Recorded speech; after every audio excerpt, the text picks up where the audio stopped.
Hi అండి. అందరూ బాగున్నారా? ఫిష్ కర్రీ ఇలా చేసుకోండి, చాలా చాలా బాగుంటుంది. ముందుగా ఫిష్ని తీసుకొని ఇలా శుభ్రం చేసుకోవాలి. అదేవిధంగా స్టవ్ వెలిగించి స్టవ్ పై పాన్ పెట్టి దాంట్లో కొద్దిగా ఆయిల్ ఎక్కువగానే వేసుకొని సన్నగా చాప్ చేసుకొని పెట్టుకున్న ఉల్లిపాయలను వేసి ఒక 1 మినిట్ ఇలా చేశాక 1 టేబుల్ స్పూన్ అంతా పసుపును కూడా వేసుకోవాలి. పసుపు వేసుకున్న తర్వాత కొద్దిగా 1 టేబుల్ స్పూన్నర అల్లం వెల్లుల్లి పేస్ట్ కూడా వేసుకోవాలి.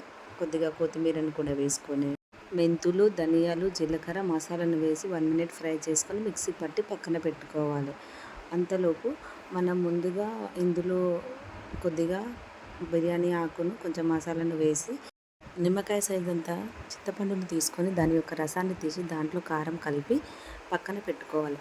ఇలా కారం కలిపిన దానిని మనం పోపులోకి వేసుకొని ఈ పోపు మసిలేటప్పుడు మనం ఫిష్ని ముందుగానే కొంచెము సాల్ట్ వేసి శుభ్రం చేసుకొని పెట్టుకుంటాం కదండి.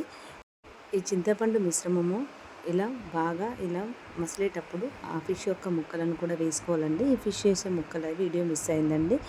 మీరు వేసుకున్న తర్వాత దాంట్లో కొద్దిగా ధనియా పౌడర్ వేసుకోవాలి. అదేవిధంగా మనం హోల్ గరం మసాలాను ముందుగానే అన్ని ఇలా వేయించుకొని మిక్సీ చేసి పెట్టుకున్నాం కదండి, దాన్ని కూడా చేపలపై వేసుకుంటే ఈ చేపలు అనేవి చాలా చాలా టేస్టీగా ఉంటుందండి. ఈ చేపల కర్రీ అనేది ఆ రోజు కంటే నెక్స్ట్ డే తింటే ఇంకా టేస్టీగా ఉంటుంది. చేపల కర్రీ అనేది చాలా బాగుంటుంది. దీంట్లో మనకి సూప్ కూడా చాలా థిక్నెస్గా వస్తుంది. అదేవిధంగా కొద్దిగా సాల్ట్ని కూడా వేసుకుంటే అబ్బా ఎంతో టేస్టీ అయిన ఎమ్మీ అయిన చేపల కర్రీ రెడీ.